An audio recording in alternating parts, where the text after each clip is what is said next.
All right. Hey guys, it is Wisdom Wednesday. And tonight I want to talk to you guys about pricing. And I know it might be a little bit of a taboo subject. People are afraid of talking about money, talking about pricing, talking about why they charge a little, why they charge a lot. There's just a lot of fear I have found. That people have around pricing, raising their prices, lowering their prices, just a lot. Um, I think there's fear that people won't pay you if you raise your prices too high. And honestly, whether you think your product or service is worth $100 or whether you think it's worth 10,000, you're right. Like straight up. So, um, totally just depends on how you package, how you message, and what's included, right? So if you think it's worth $100, that same product might be $10,000. Um, but really, there's really no right or wrong answer per se, but there are effects if you choose to underprice your service, as well as effects if you choose to overprice your service. Um, there are also effects if you don't standardize your pricing, which is what I'm going to talk about this evening. And pricing as well as your products and services. We could probably talk for hours on value, the worth conversation, charging what you're worth, which, I kind of feel like there is a unhealthy attachment to your worth versus the product and the service. So we have to kind of separate the two because your worth personally is not attached to what your business is or your product or your service, your worth as a person. So I think we need to kind of detach from that a little bit to really get to the crux of making sure that your products and services are priced right. So, why something should or shouldn't be priced a certain way, is debatable. But the bottom line is that you do more business if you have pricing standards versus providing custom estimates on every single project. And yes, people do operate their business this way. So I'm not saying that it can't work, that you can't have a business where you custom price everything. But when you're thinking about growing and scaling your business, is that really sustainable? You will become your own bottleneck because you will need to speak to every customer to give them the correct price or review every single price quote. If you hire someone to, let's say, do sales or do quotes for you, like you're going to be wanting to review that because you want to make sure that the quote is correct and that you're getting what you're supposed to get, right? Um, how many customers do you think you're going to lose if it takes you 1 to 3 days to turn around a quote every single time you get an inquiry, right? So it really does take the pressure off when you know exactly what it is that you provide, how you provide it, and for whom, right? People may have questions about the service, like what exactly it entails that they can't necessarily glean from your website or your sales page, but you're not having to sit with them or talk to them about a custom quote, which I think is really, really important. Customers like consistency, which this is one of my 4 C's of branding, right? Meaning that they know what to expect from you. And yes, people are still going to have questions. I've been in customer service for, I don't know, over 15 years now. I've had my studio for over 7 years. And even though everything literally can be found on the website, there are going to be some people who still ask you questions just to ask questions, or just because they're like, they're just a fact finder. They want to know everything. But the more that you have available for customers or clients can make that pricing decision, the better off you'll be. And so while you may think you're capitalizing on providing a custom pricing for every single client interaction, it actually just creates more work for you in the long run. So creating those standards, especially when it comes to pricing, it doesn't mean that you're providing a cookie cutter service by any means. It just means that there's a way that you do business. So custom everything ultimately leads you to a ceiling in your business. So, excuse me, examples of ways that you can standardize your pricing and packages. of the services you offer, let's see, maybe you are a VA, right? You're a virtual assistant and you offer services that equate to a certain number of hours per month, right? So in your head, this is like how many hours you can spend with this client. But to your client, it's actually packaged a different way, meaning this is what they're going to get by paying X amount. So let's say you're a social media VA, right? Let's say package one, you create social media content for 30 days and you schedule it and you post one post per day up to 2 platforms. That's package one. Package two might include everything that package one included. So you create the content, you'll schedule it, and then you also will engage for an hour on the platforms, right? Or maybe on one platform. And then maybe package three includes all the above. Plus, you're going to do a hashtag strategy if you're on Instagram, and you're going to focus on building audience through organic marketing. That could be package three, the top package, right? So that's an example of how you could potentially take hours, like listen to what people need and like trying to do a custom quote versus this is the amount of hours, this is what I offer. This is it. Like, unless you have like a huge contract with someone, that would kind of be the only time I would stray away from that because it does take time to do that for every customer. And if you're actively growing your business, it's going to take time from actually servicing your clients and how many clients you can take on, right? Because you're essentially just having quote calls all day, right? Let's see. Let's say another example. Let's say you are a course creator, right? Course creator, you have several products, and this is another way to think about things. So instead of thinking in terms of just, different courses and different pricing, so maybe we have a course for, I don't know, $37, $97, $5.99, just all different prices, right? Maybe there's a way that you can actually scale that, right? So that maybe the first package is the course itself. So the course itself is on demand. That's your first package. And then maybe the second one might be you have the course, but then also they get access to a community of all the people who are in that course. And then maybe the third package would be the course, the community, and also access to you for like one session a month, or maybe you have a guest expert trainer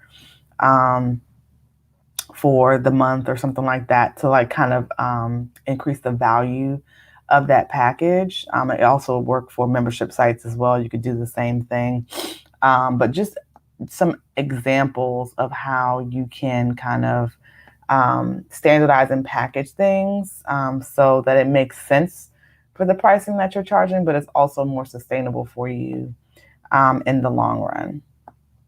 So, standards in your business, especially with pricing, it really does equal stability. You have to get to a place where you can predict the revenue that's coming in. And, no one really likes the income roller coaster. And if you know exactly what you have to do in order to make a certain amount, it really does take the guesswork out of your numbers. So if you know what package you need to sustain in your business, you know exactly what those goals are that you have to hit. There's no guesswork. So now for the actual pricing part of it, how much to charge. So I have really two major rules about pricing. The first is only look at your competitors for reference, not copying. And then the second is how much do you want to make and does it make sense, right? Those two things together. And the first one of looking at your competitors for reference, like even though you might be doing something that's similar, like I don't know what my competitors' expenses are, right? So I have no idea why they chose the prices that they chose. I know my expenses, right? So the price point may be similar, and maybe you want to look at a couple competitors and industry standards, do your research, all a fan of that. But at the end of the day, you know your expenses. So if you are undercharging and you're not able to meet your expenses, then you have to change your pricing model, right? And then the second piece of that is how much do you want to make? So it's kind of like for your skills, like how much do you want to make, but also like what's like how much time is it taking you? So like if this is not what if you're not paying yourself how much time is actually taking you put into that product or service, then it's really time to reevaluate that pricing model, right? And does it all make sense? Like, does it make sense to the consumer side? A good way to figure that out is to do market research and like ask people, does this make sense to you? Would you buy this thing? What questions would you have? Like, actually ask live people. Like, does it make sense? Takes the guesswork out of a lot of stuff. What else? Doing the math like is really, really important when you're coming up with pricing for your product or your service and thinking about how much of something you have to sell and is it a sustainable business model. So like meaning how many $100 products do you have to sell versus how many $1,000 products do you have to sell versus how many $10,000 products do you have to sell, and adjust your business model accordingly. Otherwise, your side hustle will stay a side hustle. So just some words of advice. And I would love to hear from you guys. If you have questions, you can definitely drop them in the chat, whether you're watching this now or later. Definitely will respond if you're watching this later, if you're watching the replay. But please let me know if you have any questions. This is definitely one of the areas that I struggled with, especially early on as an entrepreneur and not wanting to raise my prices. So I was just like, oh my gosh, nobody's going to buy this thing. Nobody's going to buy. Nobody's going to like, nobody's going to purchase my membership. Nobody's going to want to pay the increased prices. But guess what? They did, right? Each time I raised my prices, I got new clients, and honestly, the caliber of my clients increased when I did that. So, you would think that it would have the reverse effect. But no, it actually didn't.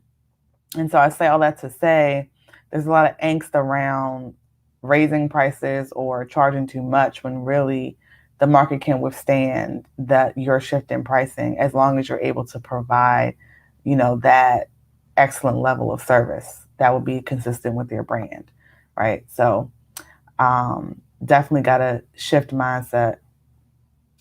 Hello. You said you're in the process of redoing your pricing. You want to keep it simple.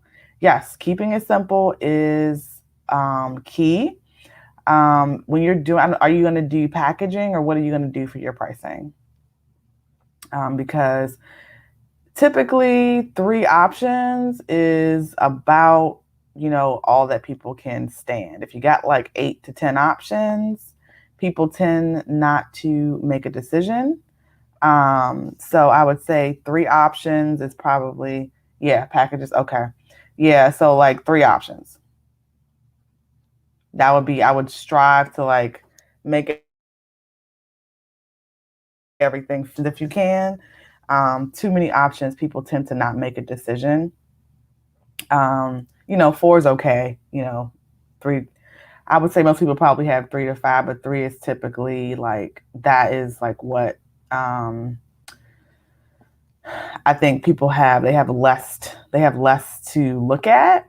And so it just really helps. And then what you want to do, put your best value in the middle or highlight whatever the best value is. Does that make sense? So like basically you call attention to the package you want people to buy, essentially, right? So I'll give you an example. So I have memberships at my studio. The 12-month membership is it's the longest membership, right? Strategy behind that is that's the most revenue for the price to where it's the best value. I mean, they get the most stuff if they get that membership. So, and that's highlighted best value, like literally on my website. So, okay, yeah, you said in the middle of doing that. So yeah, I mean, I would think like when you're looking at the services or whatever's going to be included in the package, I would really definitely do some deep dives around like, first of all, do you really want to do this? Not like provide your service, but like whatever that perk is with the package, is that something you really need to do? I would definitely stress that so that you don't have to, you're not burning yourself out. What kind of business do you have? Oh, you're photographer, and offer full sessions and minis, trying to decide if you should keep the product pricing the same. Do you edit your photos? Like what are some of the services that you provide for the packages that you have? Because photography is expensive. So definitely, if you're like, what type of photographer? Like, are you doing like portraits? Is it like brand photo shoots? Okay, so you also are coaching brand photos. Okay, yes, very expensive. So I'm assuming you're doing like all the editing, touching up the photos. Yeah, so probably what would be best is like the number. Um, is the coaching related to the photography, or are you coaching other photographers? That's probably another question. Um, like, are you coaching the people you're taking the pictures for, or are you coaching other photographers on how to build their business?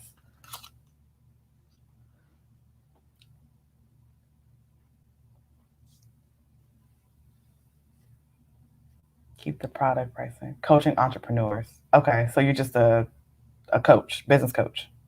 Okay, mostly coaches. Okay, so you're a coach for coaches, but also a photographer. Got it. Is it separate, right, or is it together? The services, like, are you off? I mean, because technically, depending on what you're doing, visual brand coach. Ah, okay, got it. Got it now. Okay, yeah, I was going to say. I mean, definitely photography is something that I would, if you're the visual brand coach, for sure. Um, if the coaching is included, then probably number of photos would play a factor in what you get. Maybe even, are you doing like brand kits with them, providing them a brand kit, one pagers?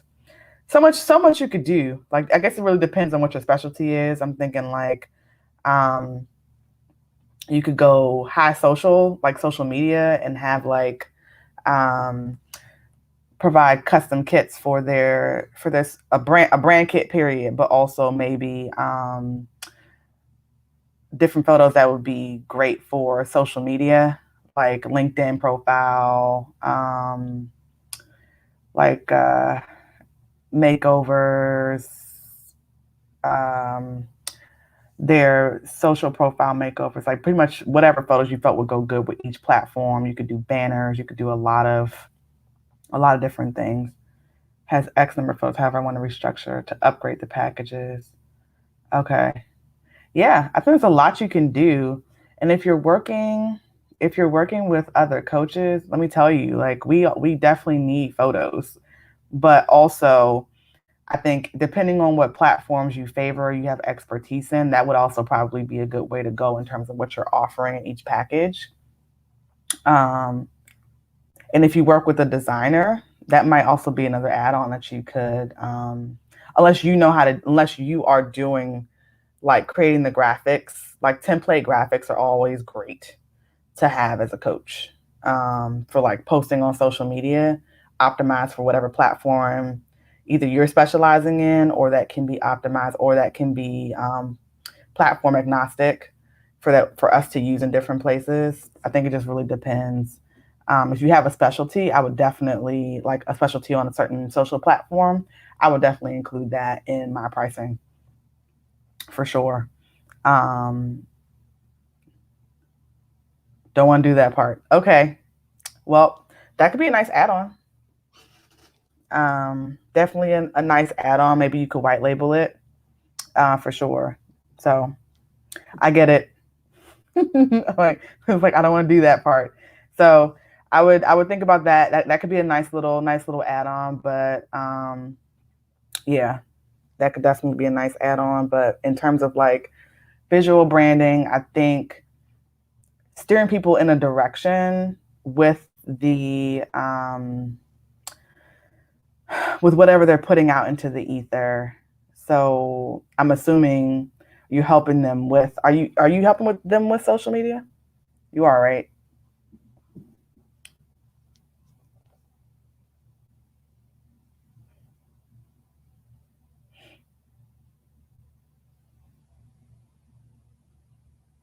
And like making sure basically when I think of visual brand, I'm thinking that people are they're showing up consistently wherever. Oh, transformation to overcome visibility fears. Okay. Okay.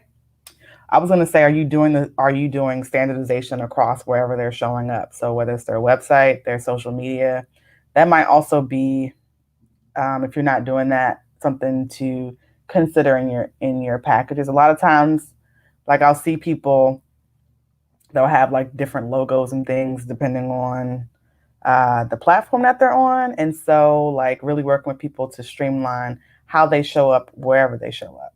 It's like you should be, yeah, you should be the same. Like people should be able to find you easily and know that it's you by just looking at whatever it is that you're putting out there. But yeah, visibility fears. Okay. I mean, I like it for sure. I definitely, as an introvert, I would have appreciated that when I first got started. Authentic. So even to get to getting authentic photos, there's a lot that goes into that journey. Yeah, I probably have two poses. That's it. It's like pose with the camera. I have two poses.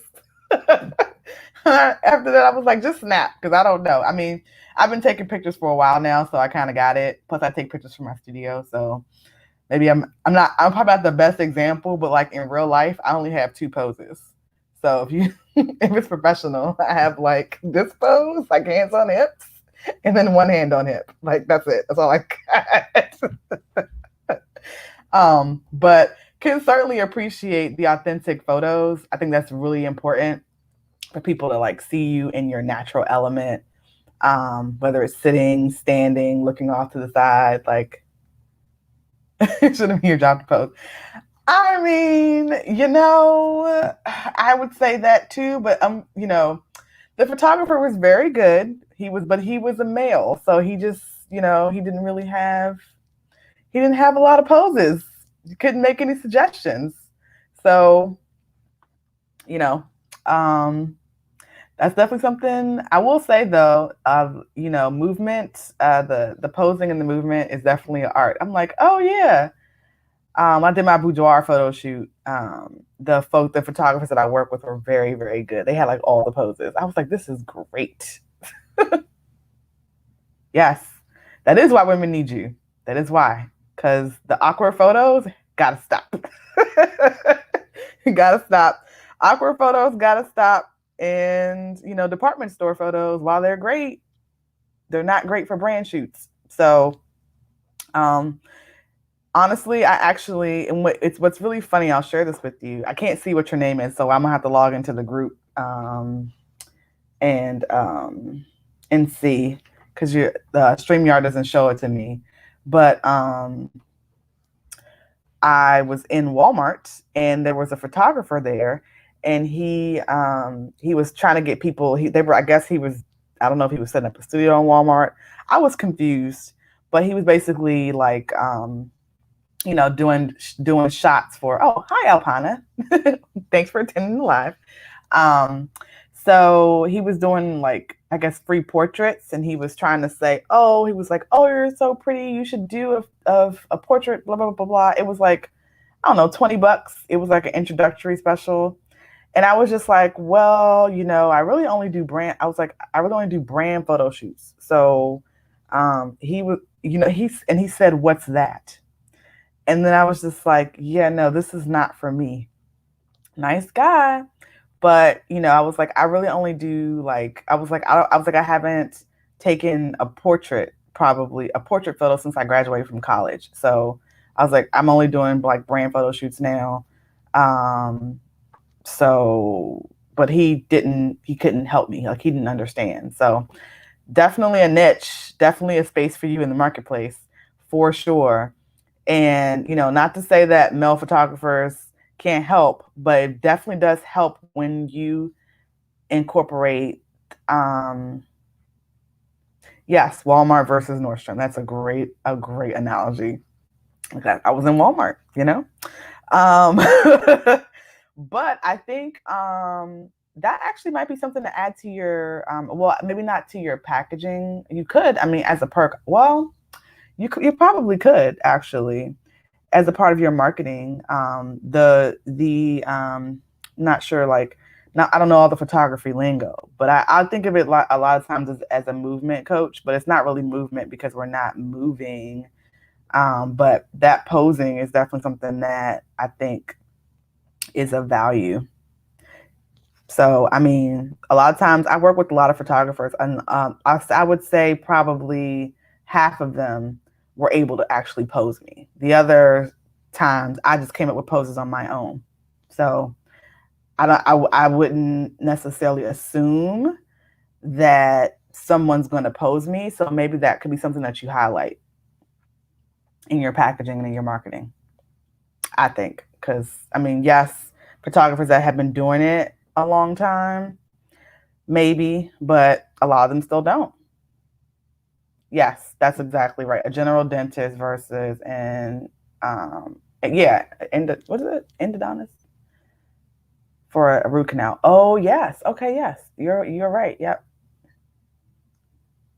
So yes, it's the same thing. You specialize. So I feel like that's a great ad. To have in your packaging, because I mean you can't assume that someone's going to be able to pose you. So definitely, for sure. um but yeah, I just would encourage you to make sure that for your pricing, that whatever's included in that package is something that you really want to and need to provide to justify the pricing structure. I'll definitely check it out for sure. Thanks for joining the live. If anybody else has any questions, then they can drop that into the chat for me. If you're watching this later, feel free to drop your questions in later. I'll definitely make sure I respond in the group.